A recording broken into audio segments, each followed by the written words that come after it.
Hi, welcome to Budget MTG Decks. All magic fun, all cards under $1. I'm David. I'm Stefan. And today we're going to be looking at all the black cards in Amonkhet. So we're going to evaluate them for limited, like your upcoming pre-release. That's right. We're going to be evaluating them according to our 3-tiered system. By now you should know how it works. We've done white and blue. We've already described these tiers. Tier 1, awesome, bombs, win you the game. Tier 2, really good cards, auto-include if you're already in that color. Tier 3, those are your filler cards. And then all the rest of the cards, we're going to put those aside. So without further ado, let's have a look at the common cards in black. The first common is Supernatural Stamina. It's a black instant, until end of turn, target creature gets +2/+0 and gains when this creature dies, return to the battlefield tapped on its owner's control. So I really like this one because it's a combat trick. You get +2/+0, it will trade to something, it will die, and it will come back. So that's really nice. And only for 1 black, so you can always keep it open, but still it's only a combat trick, and that's why it's a tier 3. Yeah, but I think it's an actually really good combat trick. I really like this effect because of the 3 things that it does. 1, it gives extra reach to be able to push some more damage. 2, it allows your creatures to do a little extra reach to be able to kill other creatures that normally wouldn't. And 3, it allows you to protect your bomb in moments when your opponent's trying to remove them. So that's all pretty nice options. Because it doesn't have to be in combat. No. If someone actually playing actual removal on your bomb, then you can also get it back. Yeah, except of course if they're exiling it, but still. Yeah.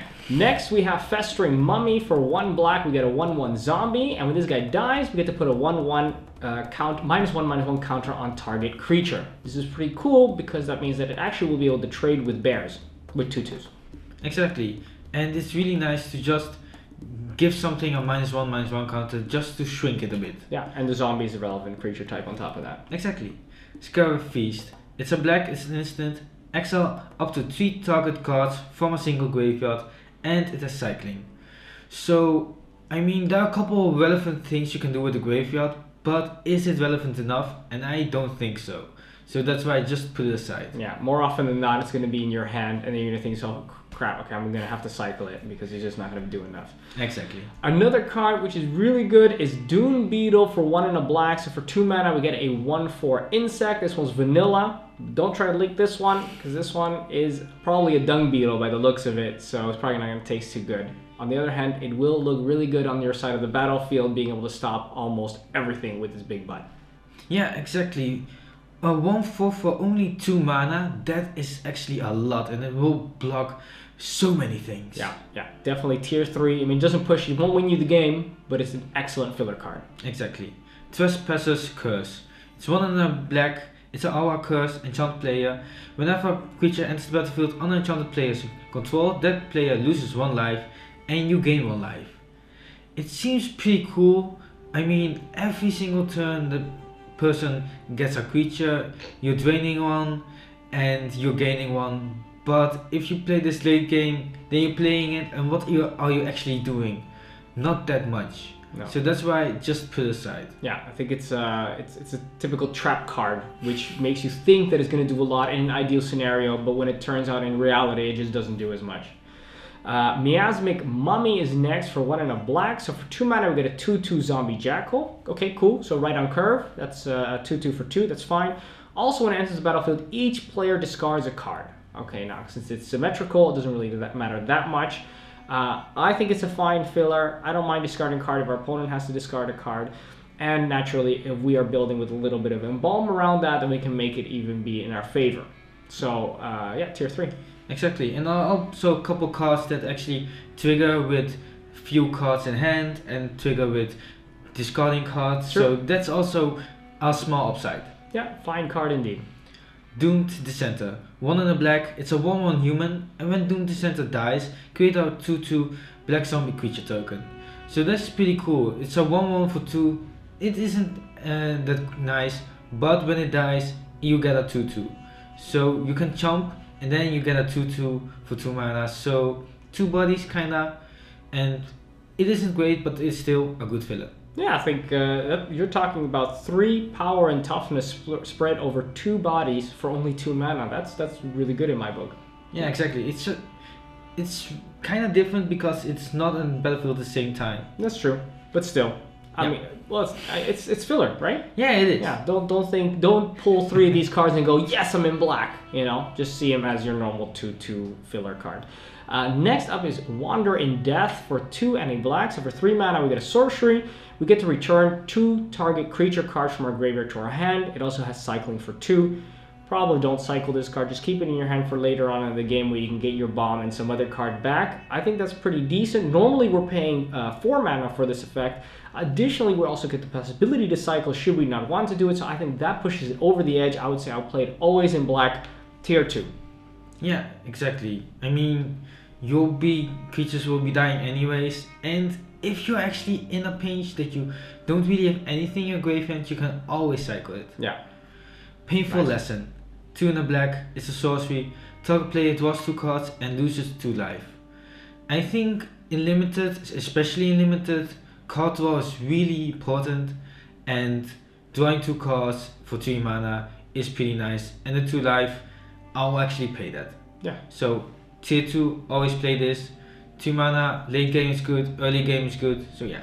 Yeah, it's always good. That's the classic example of a tier 2 card. Exactly. Then we go on to Cartouche of Ambition for 2 and a black. So for 3 mana, we get an aura, a cartouche, where we get to enchant a creature we control. That creature now has +1/+1 and lifelink. Okay, so that's pretty cool. And we also get to put a -1/-1 counter on target creatures. So you may think, okay, wow, this is removal, and on top of that, our guy gets big, and he's got lifelink. But think about it, the same problem with all the auras that we always have. If it would just say, if we enchant our creature with this and then it gets removed, are we happy having paid 3 mana and played a card just to have that -1/-1 counter? And I think that's just not going to be enough. It's just too much of a risk for that extra card. So I'd say put it aside. Yeah. Wasteland Scorpion. 2 in a black, it's a 2/2 Scorpion with Death Touch, and it has cycling. But you probably won't want to cycle it because a 2/2 with Death Touch is really nice. It can kill all those big butted creatures. It can stop people from attacking, and it works great on blockers. So yeah. Yeah, people don't want to block it. You're dealing damage, you can block, you do whatever you want to do, this thing does. It's good early, it's good late, tier 2. Exactly. Yeah. Next card, Cursed Minotaur for 2 and a black. So for 3 mana, we get a 3/2 with Menace. I think that's really strong. It's going to be really hard to block. It's going to be... people have to throw 2 things in front of it. You're going to kill their best thing, guaranteed, because 3 power, that's a lot, actually. And it comes down so early that there's a good chance that they actually won't be able to block it at all because of the Menace. Mm-hmm. What do you think? Yeah, I think it's really nice. I mean, if you draw this one, see it, you'll probably always want to play this, so tier 2, because the 3 power and the evasion, that's really nice for only 3 mana. Yeah, very economical. Splendid Agony. 2 in a black, it's an instant, distribute 2 -1/-1 counters among 1 or 2 target creatures. So you can give 2 creatures -1/-1 or 1 creatures 2 -1/-1 counters. So that's actually pretty nice. That's why tier 2. I mean, it will kill a bear, but it will also help in combat. It will do a lot of things, and that's why I want to put it in the tier 2. Yeah, don't forget that it's instant speed. That's what brings it over the top, and the fact that it has a versatility to spread it over or potentially 2 creatures. And I think that's something that's always worth it. And the counters stay on it, so if you put it on a bomb, it will deal a lot less damage. It'll give you so much time. Yeah, exactly. Or make it even unfeasible for them to maybe use their bomb effectively. And you're actually shutting it down because it's not tough enough to be able to now be a bomb, let's say, right? Mm-hmm. Then we have Blighted Bat for 2 and a black. So for 3, we get a 2/1 zombie bat with flying. I like 2/1s with flying because they come in so early, especially this one as an example, comes in early and starts to do a lot of damage over the course of the game. However, this one also has for 1 generic mana, this guy gets haste until end of turn. So it's cool early, comes in early, and then it turns out that it's attacking. But late game, it is also going to be able to come in and attack right away as a surprise, and that is really good. Just not good enough for me to think, okay, tier 2, but it's definitely a very, very good filler. I'm very happy to put this in here. Yeah, I think you're always a bit more excited about these cards than I am, but still, it's a really good card because the evasion's always really important in limited. Yeah, in the end, I often, as I tell you already, when it's not the bombs that are winning me the game, it's the 2/2 and the 2/1 flyers that are winning me the games. It's true though. Yeah. So next one, Unburden, 1 and 2 black. It's a sorcery. target player discards 2 cards and is cycling for 2. Normally I really don't like the Mind Ward effects, but because the cycling, it makes this playable. That's why tier 3. Yeah. And because if you get this late game, the opponent doesn't really have cards in hand, then you say, you know what, I'll just cycle this, I'll search for another card. And normally you can't do that.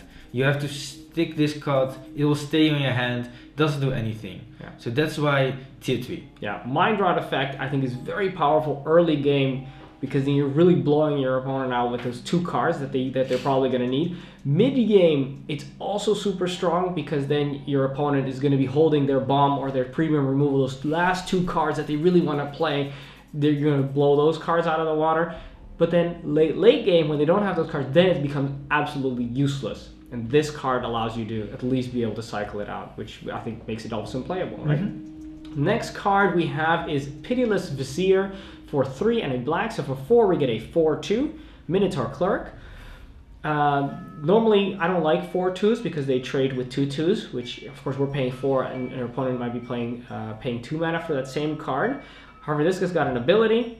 When you cycle or discard a card, this guy gets indestructible until the end of turn. So people may be a little bit more hesitant. Why it is very important is that, of course, cycling a card is instant speed because of the ability on the card, which means people don't know if you leave 1 or 2 mana open, are you going to cycle a card, giving this thing indestructible, and then, of course, it won't trade anymore. And that brings it just into playable category for me, so tier 3. Exactly.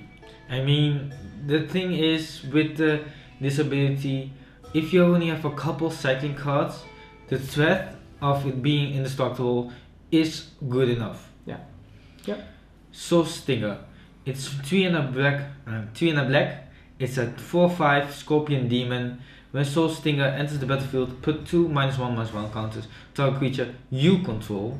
And when Soul Stinger dies, you may put a -1/-1 counter target creature for each -1/-1 counters on Soul Stinger.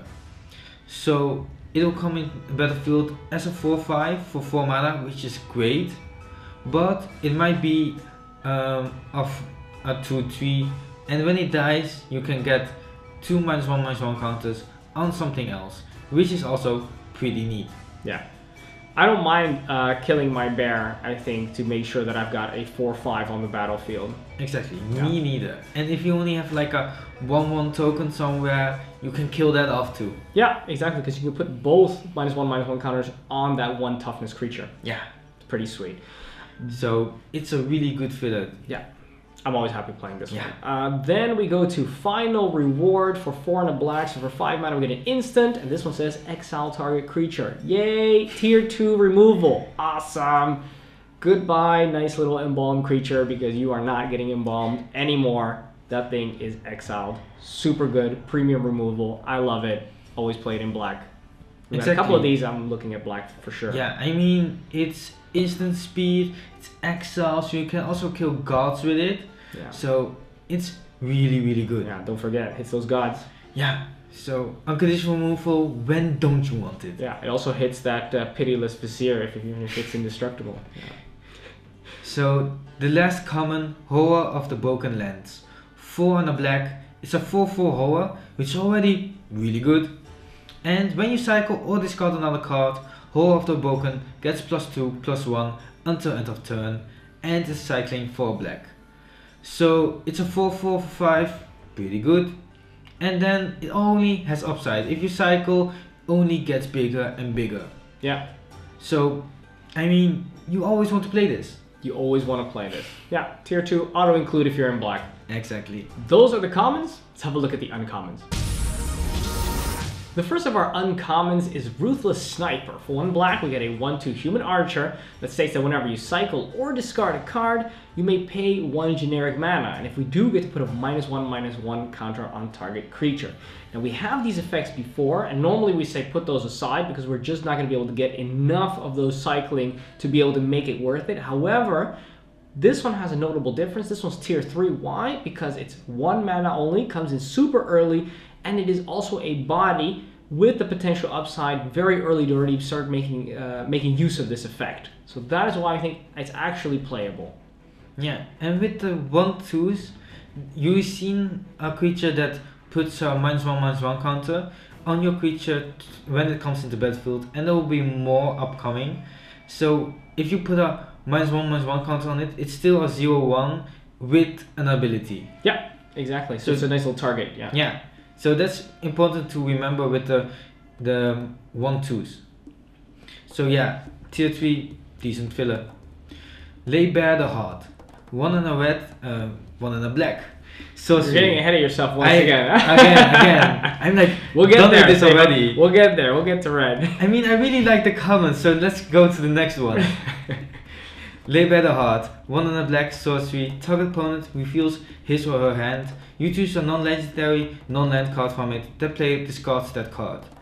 So when we like the other one, this one is cheaper but only gets rid of 1 card. You can choose it though, but still in the end, if you're top decking this, you're not doing anything with it. So that's why I just put it aside. Too risky, too situational. Exactly. Trial of Ambition is next for 1 in a black. So for 2 mana, when this thing enters the battlefield, target opponent sacrifices a creature, and if a cartouche enters the battlefield under our control, we get to return this back to our hand. Okay.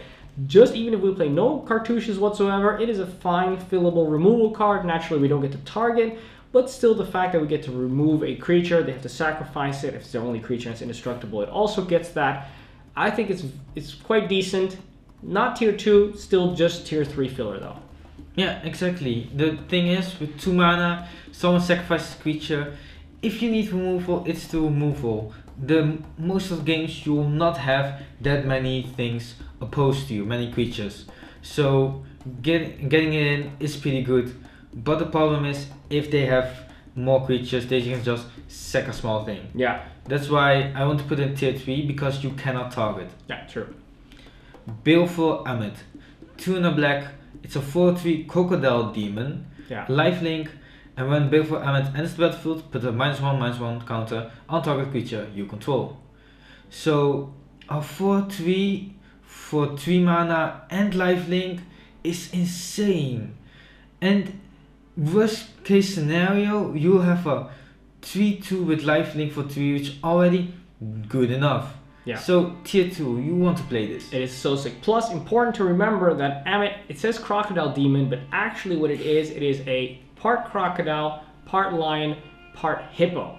That is what this creature is. So the description is not sufficient, but I guess they couldn't fill it all in. But remember, you're fighting with a life-linking hippo crocodile lion, and that is nothing to sniff at, I think. Someone did his research. There you go. All right, next we go to Faith of the Devoted for 2 in a black. For 3 mana, it's an enchantment. It states whenever you cycle or discard a card, you can pay 1 mana. If you do, each opponent loses 2 life and you gain 2 life. This is the same as the Drake Haven. Yeah. There you go. Very good. You also remember it very well. So the same as with that card. I don't think it's going to do enough. I think it's a trap that you may think that it's going to be triggering constantly, and in the end, it just won't do enough to pull its weight, and that's why you should put it aside. Yeah. Next of Scarabs. 2 in a black enchantment. Whenever you put 1 or more -1/-1 counter on a creature, create that many 1/1 black inside creature tokens. So not only the opponent's creatures, but also your own creatures when your creatures come into the battlefield. But you really do need to have those cards. And that's why I want to put it aside, because it's too situational. If you have late game, you're not actually doing anything. You have to wait till you have another card that gets -1/-1 counters. So just put it aside. Yeah, once again, too situational. Yeah. And even if it does trigger once, what are you doing, really? You know? Once. Not enough. Then we go on to Lord of the Accursed for 2 in a black. So for 3 mana, we get a 2/3 zombie. It says that other zombies get +1/+1. That's pretty cool. And additionally, for 2 mana and tapping it, we get to give all our zombies menace. What's pretty cool about this card is, of course, if you got 2 of them, then they do pump each other. But it can't attack itself with menace because it needs to tap to be able to use its ability. Because of those kind of bad things about it, I would say it's still tier 3. Would be awesome probably in Constructed. You can have a nice little zombie tribal deck going, but in Limited, I think it's just not enough to make it an auto-include, but a fine filler. I mean, after all, still for 3 mana, getting a 2/3 body is okay. Not too bad. Exactly, and you're playing black, and there's a lot of embalm and other things, so you probably have some random zombies hanging around anyways. Yeah. So always upside. I'm gonna have to stop you here because I want to do the next card because it is so good. I don't want to interrupt you, and I'm gonna let you finish. But Bone Picker is the most ridiculous uncommon black card for 3 and a black.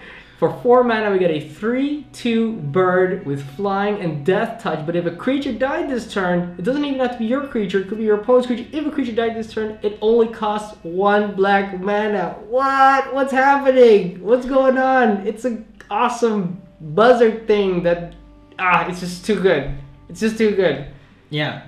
I don't have anything more to say about it. Please do. It's just I want to talk more about how good this card is. You can just play on turn on turn 3. You can play the what is it called? The trial, exactly. They have to sacrifice something, and then you still got enough mana to play your Bone Picker. And they lost the creature. Maybe it was their only creature, so they lose their 2/2, for example. And then you've got a 3/2 flying Death Toucher. I mean, that is just, how do you even get back from that? You don't. You lose. This is so good. I love it. Love my little buzzard. So cute. So and deadly. It is. It has that touch. So deadly. So let's go to the next one. Yes? You mess with the bird, you get the beak. Alright? Okay, let's go to the next one. Grim Strider. 3 and a black. 6/6 horror. 4 mana, 6/6. So what's the catch? It will get -1/-1 for each card in your hand. So it's turn 4 when you play it on the earliest. You probably have like 3 cards in hand. That's reasonable. Yeah. So it's a 3/3 for 4, which isn't bad at all. Fine. And late game, it doesn't get worse, it only gets better. So late game, you're top decking this for 4 mana, you play a 6/6. I wouldn't be sad about that at all. No. Exactly. So I think the emotion you're looking for is happy. I don't know. Well, I'll explain it to you some other day. It's the opposite of what we feel all the time. Is that it? Not true, because we're playing Bone Picker, the buzzard. Anyway, sorry. So tier 2, Yes. just play it. Also, that one also makes me very Yeah. happy. Grave Digger is also another great card for 3 and a black. So for 4 mana, we get a 2/2 zombie, and when this guy enters the battlefield, we get to return a creature card from our graveyard back to our hand. Nice. It replaces itself. That's always fine. That's a fine filler. Just doesn't do enough for me to say auto included. But you know, if you don't have an excellent 4-drop, then Grave Digger will occupy that spot with gusto. Exactly. It's a 2/2 body, gets something back, so that's really that advantage that you might need. Yeah. So you'll get your bomb, you get something else, whatever you want. Yeah. So next one, Stir the Sands, 4 and 2 black. It's a sorcery, create 3 2/2 black zombie creature tokens, and it's cycling for 3 and a black. And when you cycle Stir the Sands, create a 2/2 black zombie creature token. So for 6 mana, you get 6 power on 3 bodies, and on instant speed for 4 mana, you draw a card and you make a 2/2 zombie token. Nice little trick there. When they're Exactly. attacking. Yeah. Pretty sweet. When you're attacking? No, when they're attacking you, and then you can block with your zombie. Exactly. You know what I mean, Stefan. Come on, you know what I mean. Come on. I'm still high on the buzzard right now. No. Also, people, please tweet at us. We know that there's a zombie in the picture. We know that there's a jackal in the picture. I don't know what that last thing is that's coming out of the water, and I want to know what it is. Stefan says it's a gremlin from the other set, which just happens to have wandered across from the other set. I say it's some kind of amphibian. It doesn't really look like a crocodile because it's got big ears. I don't know. Please tweet at us. You started with it's a zombie. I think there are 3 zombies. Okay, fine. Yes, there's 3 zombies. Very good. All right, that is the last of the uncommons. Let's have a look at the rares. The first rare is Dread Wanderer. It's a black. It's a 2/1 zombie jackal, and Dread Wanderer enters the battlefield tapped. And for 2 and a black, return Dread Wanderer from your graveyard to the battlefield. Activate this ability only at any time. You could cast a sorcery spell, and only if you have 1 or fewer cards in hand. So you need to have 1 card or less. You can do it in your main phases, but for 3 mana you can get it back. Only downside is that it comes into play tapped, and that's why really dislike from it. I mean, understandable, because else you can just infinitely block with it. Yeah, that's why it would be a rare, so you can Exactly. do that. But still, I think that will make it too good. So just put 2 of them, so you can do it any turn anyways. Yeah, so you pull 2 of these and then you're in black? Really? I don't know. No, so it's a tier 3 because it occupies your 2-drop. It's just a 2-power creature, but after that it doesn't really do much. No, I mean, it's not gonna win you the game. exactly. No. But the returning it to the battlefield is a nice effect. Yeah, it's got the not the extort. Was it Except exert? It's got the exert ability that I can only really do it every other turn, blocking when it's dying. So it's annoying. It's not blocking every turn. Anyway, yeah, tier 3. Next card, Shadow of the Grave for 1 and a black. So for 2 mana, we get an instant. We'll get to return to our hand all cards from our graveyard that we cycled or discarded this turn. Really? I mean, that's really our rare. That's a rare in black. so this is my, when I'm getting this, I'm going to build a cycle deck with the Drake Haven. It will be great. See, that is why you don't know that feeling called happiness. It's because that- you play these cards. Ah. Please put it aside. Don't do what Stefan does. What's the next card? Dispossess. 2 and a black, sorcery. Choose an artifact card name, search your opponent's graveyard, hand and library for any number of cards with the chosen name, exile them. Then the player shuffles his or her library. So in limited, you will have that really insane artifact that everyone has, and you can get rid of it with this card. What's No? with all the sarcasm, Stefan? I'm not sarcastic. This is really good. Okay, just for those of you sarcastically impaired, that's him being sarcastic again. Please put it aside. And we're gonna move right on to the next card again because these rares are making me unhappy. But I really like the second one. I know you like it. I but it's wasn't not being good. sarcastic But though. it's still not good. It's still not good, people. Not good. Next card, Plague Belcher for 2 and a black. We get a 5/4 zombie beast. Now this guy's good because he's got menace. Additionally, when it enters the battlefield, we're going to put 2 -1/-1 counters on target creature we control. And so the same as the other creature that we had. And whenever another zombie you control dies, each opponent loses 1 life. Okay, so that's a nice little gravy on top. But most importantly, what we're going to try and do is maybe kill our 2/2 or our 1/1 that we've got, and then we have a 5/4 menace on turn 3. That is going to win you the game super, super fast. And of course, well, if you don't have that, you can always put it on itself, making it a 3/2 with menace. And that's actually an okay price as well. Exactly. Shabby. We already talked about it. And that's fine. Tier 2 is already good enough for tier 2. So yeah, why not this one? Exactly. Very nice. Never to return. So we have the never part. It's a 1 and 2 black sorcery, destroy target creature or planeswalker. And the return part for 3 and a black sorcery with aftermath and exile target creature card, exile target card from a graveyard. Create a 2/2 black zombie creature token. So it's removal, already tier 2. Yeah. And then for 4 mana, exile card, get a 2/2, which isn't that great, but I mean, it's for free. Yeah, pretty much. It doesn't get a card slot, so yeah, why not? Tier 2. It's Exactly. only too bad that the removal isn't instant speed, but it's still tier 2 because it's got the two sides of it. You right? got unconditional removal And and it's you It also hits planeswalkers. Yeah, it's true. exactly. Yeah. So you really want to complain more? I do. At least until we get to the next card, because the next card is Liliana's Mastery for 3 and 2 black for 5 mana. We got an enchantment that says zombies you control get +1/+1. Okay, that's really relevant because zombies are a relevant creature type in this set. And whenever when this card enters the battlefield, we're going to create 2/2 black zombie creature tokens. So actually, for 5 mana, we get 2 3/3s. All in all, even if we're not playing any other zombies, that's fine. That's 6 power and toughness. I like it, with even more potential to grow with embalm creatures, etc. Tier 2, love to play it. Very nice. Yeah, it's really nice because it's an anthem and it provides the bodies. So, Yeah. and I like it better than the Steer Descents because the 3/3s I like them better than the 2/2s. True, and it's better than just the zombie lord that gives other zombies +1/+1 because this one actually comes in with the other zombies already. Exactly. Nice. So the last were Archfiend of Ifnir. 3 and 2 black. It's a 5/4 demon with flying, and whenever you cycle or discard another card, put a -1/-1 counter on each creature your opponent controls. So it will kill a lot of things on your opponent's side if you cycle only another card.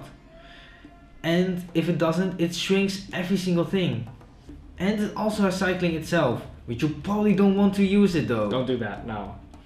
Because it's still for 5 mana, 5/4 flying, without abilities, already a good card.